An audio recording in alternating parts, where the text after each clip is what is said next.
All right, we did Football Americas last night, but José wasn't with us at Football Americas. And if many of you don't know, José is actually Guatemalan. José knows the Guatemala National Team very well. He's my colleague at ESPN Deportes, and I could think of nobody better to do a little mini preview of the U.S. Men's National Team versus Guatemala in St. Louis. We're actually not too far from downtown St. Louis. We're in my hotel room right now, and I asked José, come down, let the people know a little bit about Guatemala and their project. So let's give you some context. This Guatemala national team, I don't think it's a surprise that they've done so well under Luis Fernando Tena. Luis Fernando Tena, José, he was the coach of the Mexican national team briefly. I think it was one game, Los Aceros versus the U.S., where he was an interim coach. And after that, I believe after el Chepo La Torre. Yeah, then Vucetich came, and then Miguel Herrera, he was gone. But he coached the Mexican national team to a gold medal in the 2012 Olympic Games, and he's been very good for you guys. Can you maybe briefly explain what Luis Fernando Tena has changed with the Guatemala national team? Well, first of all, right now, I realize how fortunate and how lucky I am. I mean, I'm covering the Gold Cup semifinal between Guatemala and the U.S. alongside with a guy who won this tournament. So, hey, thank you for having me, Herc. So, Luis Fernando Tena, I think he has given Guatemala order, structure. Before his arrival, there were players who weren't behaving. You know, they would like party, they wouldn't like be professionals. And Luis Fernando Tena brought that to Guatemala. He's a true professional. He's a winner. He established a culture where the national team has to be above everything else. And you can see that on the pitch. Players who are convinced that with Luis Fernando Tena, they can meet their goals. This is a historic run, Herc. Like 29 years later, Guatemala is in another semifinal. And back then, it was a different format. This is the first in the modern era. Right. Back then, they didn't play a quarterfinals. They qualified as the better second team.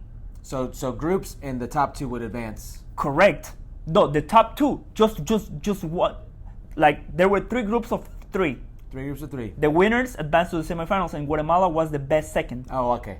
So that's why they made it to the semifinal, and they lost to Mexico. I think it 29 years later? Yeah, 1996. Okay, there we go. 1996. Wow. So, in my opinion, this is the best Guatemalan national team that I've seen in a Gold Cup. And there have been some good Guatemala national teams. Carlos Ruiz, El Pescadito, our friend, has been part of those. Yeah. What's the identity under Luis Fernando Tena? Because I see a team that's, you mentioned the structure, the order, the discipline, but they're very aggressive. They're aggressive in the way they defend. They're aggressive in their approach. They're physical. What's been the identity in your eyes under Luis Fernando Tena for this team? It's a team that understands how to approach the game depending on the rival. Like, you can see Guatemala playing against Guadeloupe. You know, it was a different approach. They had the ball. They had possession. They created a lot of chances. They took some risks, and Guadeloupe was able to capitalize. They scored 2 goals. Then you see the way they play against Panama. Different approach, you know. They had to defend with 11 players behind the line of the ball.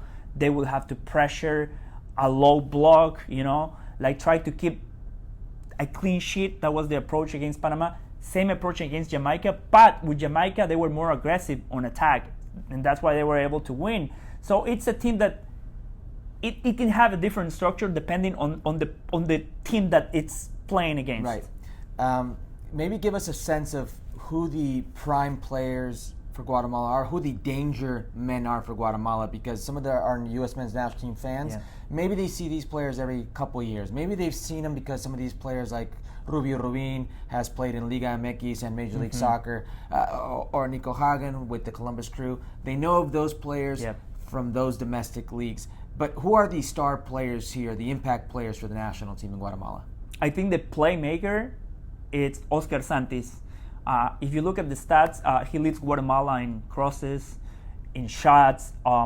He scored a key goal against Jamaica. Where does he play? He can play, I would say, he's got freedom. You know, Guatemala plays with one number 9, and usually Santis plays on their left.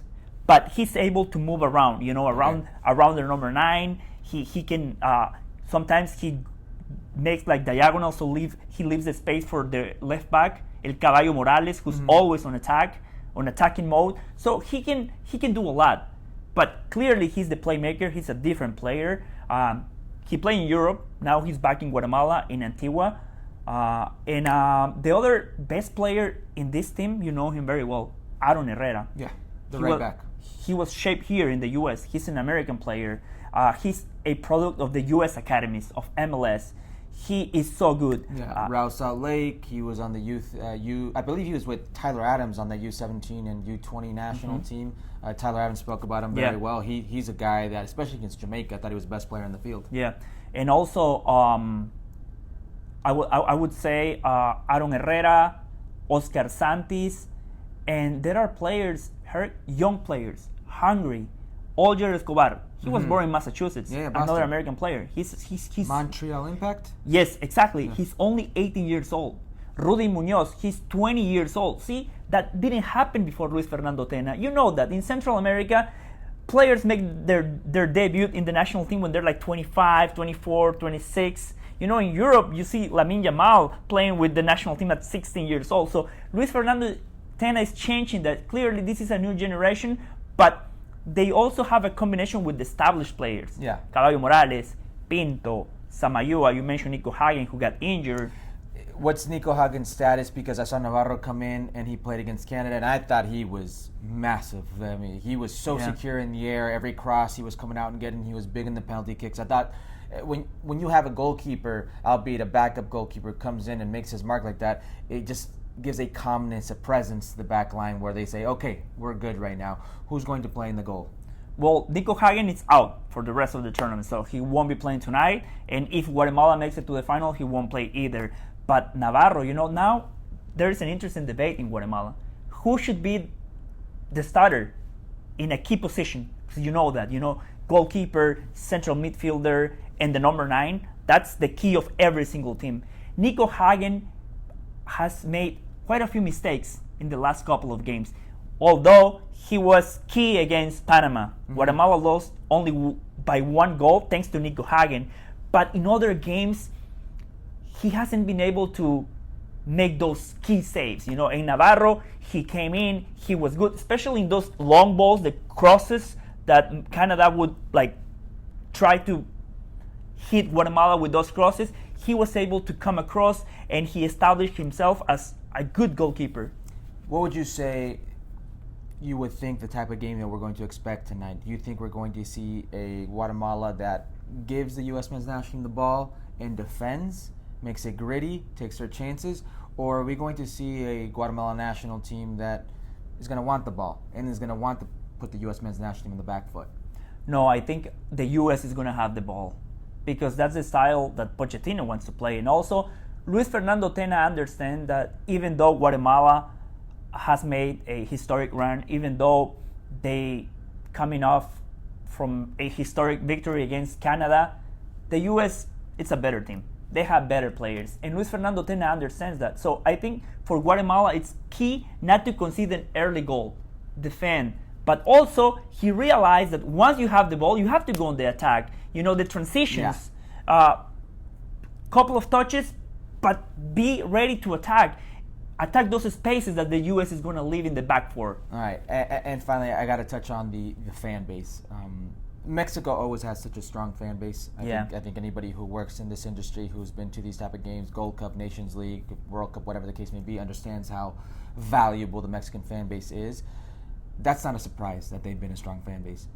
I was very surprised, and I am still very surprised at how great the Guatemalan fan base has been everywhere they've gone. And we're in St. Louis, and it's about a 20,000 capacity stadium. Yeah. And I'm not sure we're going to see a pro U.S. men's national team crowd.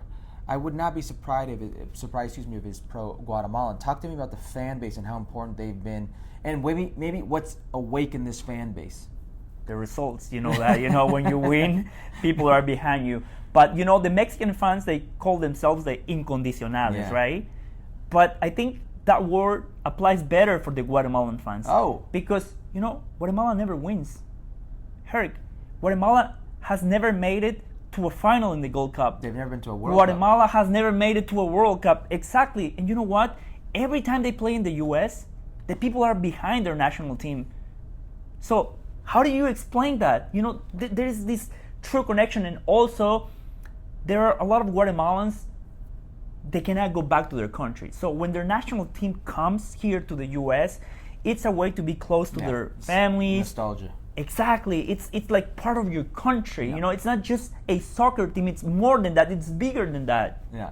Well, if you guys want to see Jose and I, we're going to be out on Nunca in a few hours, and then post the Mexico game, we're going to cover what was U.S. versus Guatemala, Mexico versus Honduras, and much more Fútbol Americas on ESPN Plus. So we'll see you tonight. Crack.